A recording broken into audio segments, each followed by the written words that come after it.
साथीहरू आज म कस्तो देखेको छु हेर्नुहोस् त, दुई चुल्ठी बाँधेर होइन। मलाई नि मम्मीले यस्तै गरेर स्कुल पठाउनुहुन्थ्यो कि त्यो दिनहरू कस्तो याद आयो कि एक्लै भएपछि के गरौँ हुँदो रहेछ होइन।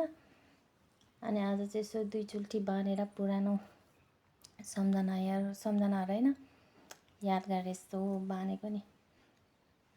मेरो मम्मीले यस्तै गरेर पठाउनुहुन्थ्यो बाँधेर, पाला पनि ठिक थियो है।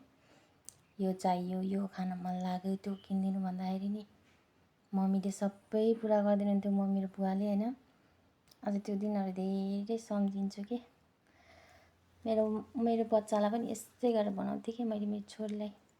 आज मेरो छोरीको पनि धेरै याद आएको छ, के गर्नु, टाढा छु, के गर्नु। राम्रो देखेको छु होला होइन। म पनि कस्तो छु कि कहिले कमेडी, कहिले हाँस्ने, कहिले रुवाउने होइन। साथीहरू यस्तै त हो नि जिन्दगी होइन। I miss you mummy, I miss you मेरो पुन्टुरिहरू।